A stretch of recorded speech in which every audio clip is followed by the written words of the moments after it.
There we go, the team that brings us the news and weather. Simon Fielder and the glorious Jasmine Lowson there. How exciting. Yeah, dull. Do you know what? You wait for Simon Fielder's festive facts. Oh, Fielder's festive facts. Do you know our Christmas so pre-recorded Christmas pre-recorded shows next week? Fielder's festive facts. My God. OK, I can hear a cry, ladies and gentlemen. Here we go. Read all about it! Read all about it! You're right there, Simon. Simon at the back. Simon Fielder's with us, ladies and gentlemen. All right, Simon. It's like a grey cloud, isn't it, Johnny? It's just like when you're sunbathing, cloud moves across. A good party police turn up. Yeah. OK. As welcome as old billet of party. Let's go to the... let's go... No, I'm just kidding, Simon. We're kidding, Simon. Let's hear it for Simon Fielder, ladies and gentlemen. No, not too much, just a slight tap. Slight. The Fielder clap, the Fielder clap. I think we've perfected that before. OK, here we go. Let's have a look at the mirror. Branson Pickle, the bearded tycoon, accuses the government of breaking its election promise to hand the lottery licence to a non-profit-making operator. There we go. Let's move along. Did we sympathise with Branson in this? Did we sympathise with Branson over this? Yes. He was kind of... I mean, they did make that election promise. It was going to be a non-profit-making lottery, and it has gone back to Camelot. Yeah. Anyway, let's move down to the Daily Telegraph. Drivers who speed face the clamp. Speeding drivers could have their cars clamped outside their homes. Still not enough... I think the cars should be tarred and feathered. Is there any punishment for that? Let's move through to the Star. Madonna sends in the Sporran Legion. No, no. Which I thought was rather good. Mirrors will be used to check that wedding guests don't have cameras hidden up their kilts. Mirrors will be used? These little mirrors that they're going under the kilts? Under the kilts, Oh, I'm available if you want me to do the check. Yeah, sounds like perfect. Sounds like perfect. Nice work if you can get it. I think Madonna could be up to a crafty on it. I reckon she's going to get married in a registry office in Chelsea. Just a good way of getting all the press right up to the top of Scotland. Yeah. And then she's the only one with a private jet, boom. Yeah. And the after party at a burger bar somewhere, just off Oxford Street, with somebody dressed up in a costume. Adam's Ribs. Adam's Ribs. Who said Starburger? Leave us, Harry. Because that is a food joint too far, mate. Off you go. Do you think they'll all be given those party bags, those little goodie bags, with iced gems in? Party hat, whistle. Oh. OK, John, I'm going to get in there, ladies and gentlemen.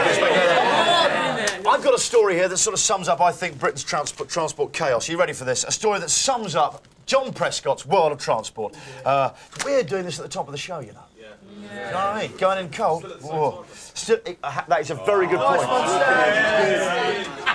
The boil. Stan, it's still... You've covered up with a plaster. Why have you done that? The man with two heads. OK, here we go. Stan's got a really nasty spot on his cheek. It's a boil, actually, to be fair to it. It's a boil, it's not a spot. That's gone beyond spot. That goes into... That's the genus boilus. Oh. Commuters who took their cars to avoid delays on railways yesterday found there was no escape. OK? A Matiz locomotive carried on a low loader on the A59 in Harrogate, North Yorkshire, fell off and slid into a car, causing long delays. Oh. Can you believe that? That's a train is now clogging up Britain's roads. It's obvious. Look, trains travel on rails, yeah? This is a train they're taking from one set of rails to another set of rails. How do they carry it? By road.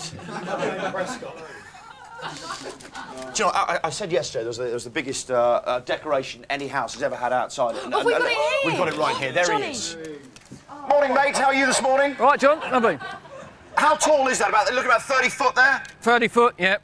30 foot. How much was it, sir? £650. £650. What about your neighbours? You understand they don't particularly like that snowman's head looking in their window? Yeah, I've told, yeah. Yeah, have they accepted it? One hasn't. All the rest have accepted it, except for one.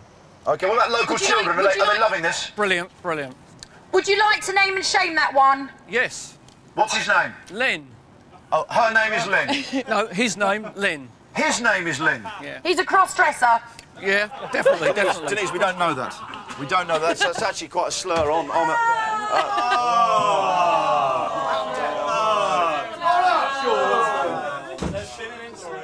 You've spilled coffee on Designer Donna. You plum. Oh, Designer Donna.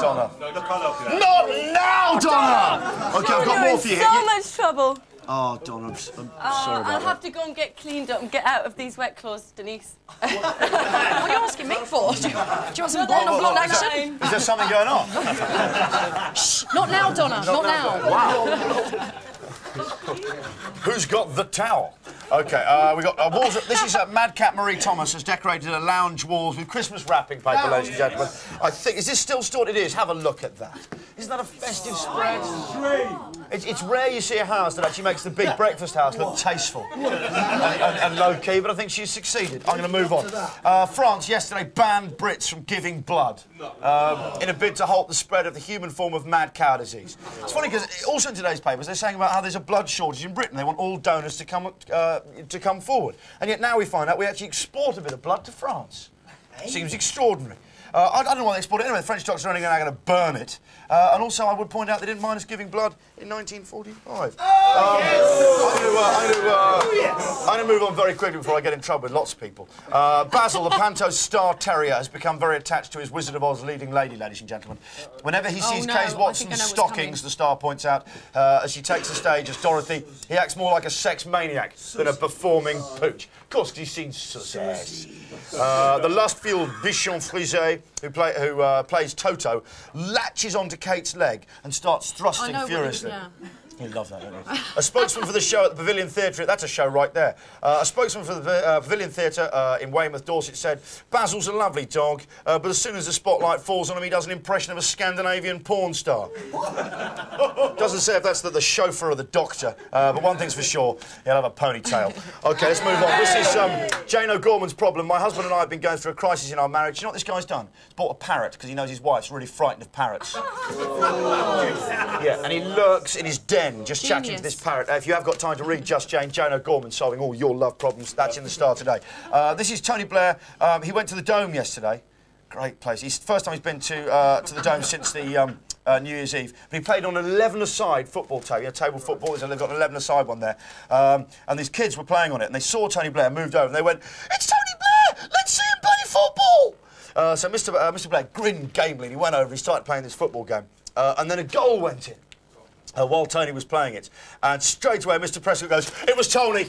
It was Tony scored that. Tony has scored a goal." And Tony's just gone, to be fair, actually, it was this child here. It was a child scored it. Finally, a round of today's good news. This is good.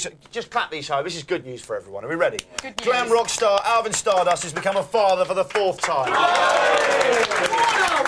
Good luck. Go on, Alvin. And the celebrations went on for days. Yes, and I think they've pointed out it's his cockatoo. The really good news, Lord Archer's play has been closed in the West End.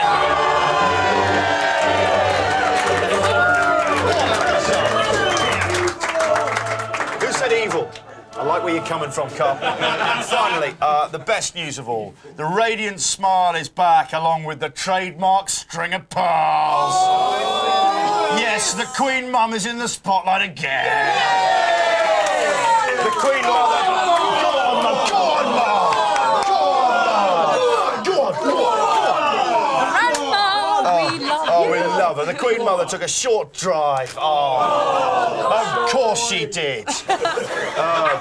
From her Clarence House home to Buckingham Palace for a Christmas lunch party. Have you got a photo? Let's have a look at it while we chant. Hello. Oh, I don't think I have got a still store photo, but we can see her here. Hello, hello. Queen Mum is back. There she is. Go on, Mum. Short drive. Oh, look at that smile. She looks It's very a radiant happy. smile and a trademark string of pearls. And a what? Trademark string of pearls. Let's go to the fun down with the pun down, ladies and gentlemen. While we're in the pensioner holds up a post office. I'm a fan of pensioner. I love agile pensioners. I love supple pensioners. I love a crafty pensioner. But dishonest pensioners, they drag down the whole good name of the Grey Army, do they not? Anyway, it's a good pun. The pun says, grand larceny. Good pun, good pun. Actually, I've got to tell you, they are strong puns today. Ex-TV detective David Soul is to play a doctor in Holby City. David Soul. Have you met David Soul? He came down here, don't you remember, ages ago? God, do you know, I lose touch with who I've met and who I haven't. I'll leave I'll it. tell you a story about him afterwards, but not on air. No, go on, what? No, I can't. You're teasing us.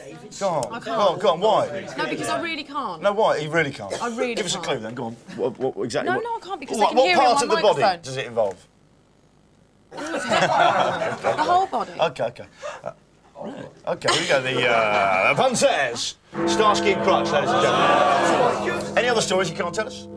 Just while they're warmed up. OK, thank you very much. Denise will be telling stories she can't tell us. Mira, Al Gore I've got this great story. Can't tell you. I can't tell you. Al Gore accepts defeat and concedes that his opponent won the presidency fairly. It's a good pun. The pun says, "No more bleating about Bush." It's right where it hurts, baby. Do you know what? Those were the papers and puns, ladies and gentlemen. I hope you enjoyed those at this strangely early hour, even though, as Stan pointed out, it is the same time, isn't it, Stan? Exactly. Viewers think it's the same, but But we've had an extra hour in bed. What? Yeah. Viewers just don't know. Well, some people tune in at that time. Yeah, exactly. They don't know, do they? We haven't been on for the first hour. They think it's a 3-hour big break. This week it's 8 till 10. OK, thank you very much. Christmas. OK, fancy winning a holiday to Florida? Well, just take a look at these. Plough combination, yank for the memory.